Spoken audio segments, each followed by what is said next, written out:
What's up, y'all? Busch Hawg here. Today we're going to be doing a video that's a little bit different from what I normally do, but a lot of people have been asking about it. And finally I posted on my Instagram. I said, alright, I'm going to do some beer reviews. What beers would you like me to review? And I got basically so many answers that I'm kind of just going to pick whatever the fuck I want to do and go from there. And then maybe once I run out of beers to review, I will pick up some new brands. Now this is all from the perspective of somebody that firmly believes that Busch Light is the most superior beer you can ever drink. It's not that I don't like other beers, because a lot of the time you get me on a roll and I'll fucking drink anything that's cold and has alcohol in it. Sometimes it ain't even gonna be cold. But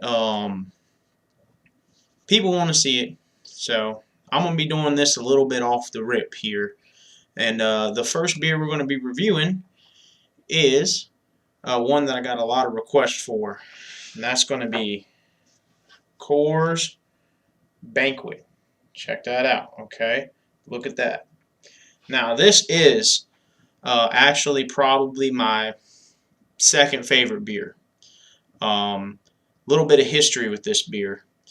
The first time I had this beer, I was young buck, maybe about 18, 19 years old, and I was at a punk slash hardcore show, a little rinky-dink place that probably not much bigger than an average living room, and they would cram like 100 of these punk kids in there, and you just go fucking nuts and like get stupid drunk.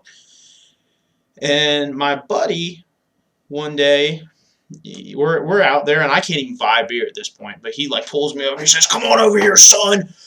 Here, take one of these." And he passes me a little bottle of Coors Banquet. And I say, Taryn, what's this? He goes, "That right there, that's a bottle of whoop ass." I said, okay. And next thing I knew, I was just slamming them. And so that was my first introduction to this beer. And it's always since then had a special place in my heart. This is not Coors Light. This is, I mean, it's like comparing Coors Light is Volkswagen. This is fucking Bentley. You know what I mean? This is different. Okay, now these are brewed out of Colorado, Golden, Colorado. It's right next to north of Denver. So unlike Busch Light usually, well, they're fucking brewed everywhere. But fucking Anheuser-Busch is, I'm pretty sure, out of St. Louis, Missouri. So yeah, let me grab you're going to want these cold now. You ain't going to like them warm, okay? Let me grab a cold one. That's what I like. Let's see here. Okay, we got a fresh one here. So, now these do come in a can, okay? Let me tell you something.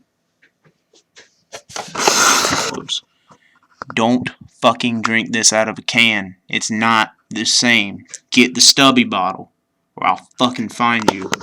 Alright? So, now that we got that out the way,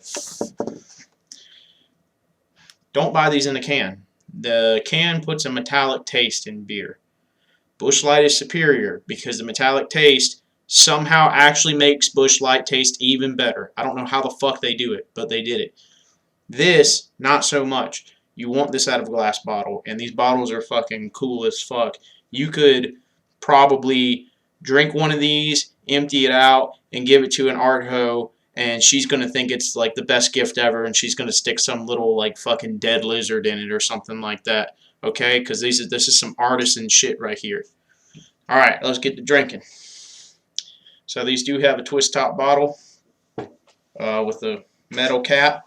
It is kind of sharp. So you Soylent drinkers, y'all ain't going to be able to pop that off. Brewed with Colorado barley. I don't know if you can really see that. No, it's probably not going to focus. Okay. I don't think this camera has a very good focus. This webcam only records in 720p, so it's kind of shitty. I'm going to order me another one, okay? Y'all ain't got to send me no money. Don't worry. I'll work for it, and fucking I'll get me a better camera for the next beer review. Alright? But for now, this is what you get. So,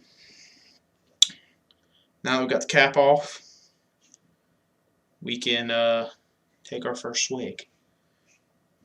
Fucking dogs are gonna start barking.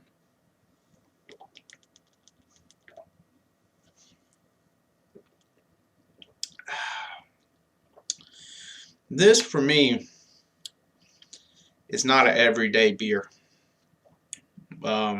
This is like a treat that I pick up myself sometimes when I go to a grocery store. This is like, if you just drank these every day, you would probably either get tired of them or you would lose appreciation for it. However, it's like when you go to the store and you decide, you know what, today I'm gonna get me some fucking M&Ms. Now, for some of you fat motherfuckers, that might be every day. For us normal folks, we're only buying M&Ms like once every 6 months. We appreciate the M&Ms because we don't eat them all the fucking time, and we're not a loser. So, this is not an everyday drinker. This is a, you know what, once in a while you stop down at the store, you get you a fucking box. These come in a box, like not a regular beer box. They come in like a box that's closed up. It's kind of badass. And get you 12 of them. You drink the 12, wait a few months, get another few. Now the taste,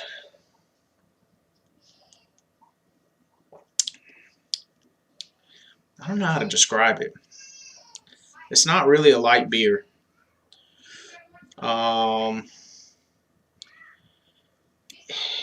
It's not heavy on you either. Like, it doesn't taste really.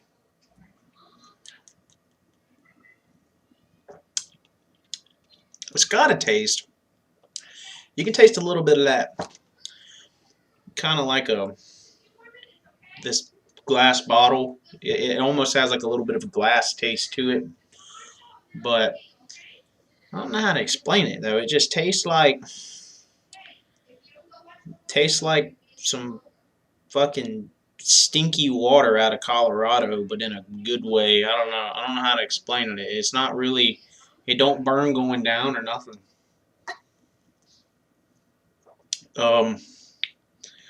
I'd say it's a. I don't know. I guess beer is carbonated if I'm right, bubbly or whatever. It's got like a medium carbonation to it, so it's nowhere near as bad as like fucking Budweiser, for example, where if you don't pour it just right, that bitch is gonna go just fucking fizz up like a motherfucker, and then you drink one and you think you just ate a loaf of fucking bread after you get done with it. I am going to review Budweiser, and believe it or not, I actually kind of like Budweiser, but I have a lot of issues with it. So, taste. Taste is good. It's interesting. I don't know.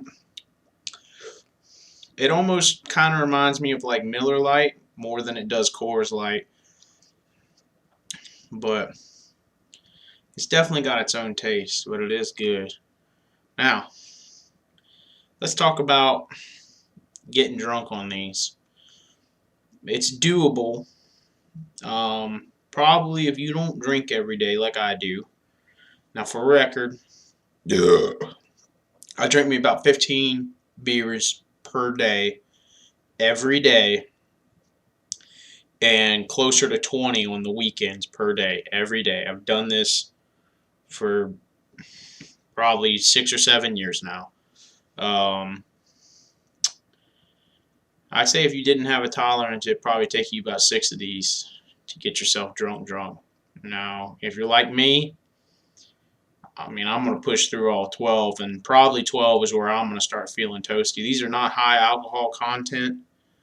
I believe, yeah, these are 5%. There's actually a little bit more alcohol in these than there is in Busch Light, but it's not really enough to make the difference. Overall, I guess if I was going to rate it out of 5, I'm going to give it I'm going to give it a solid 4 out of 5. Because this beer tastes really good, And really the only thing that takes away from it being a 5 out of 5, just in my personal opinion, is I think a 5 out of 5 beer is something that you can drink every day and you still just, you enjoy putting it to your lips every day. You just, like, I come home and the first fucking thing I want is a goddamn refrigerator cold Busch Light. Not ice cold. Ice cold doesn't suit Busch Light well. So, I guess I'm going to chug the rest of this down.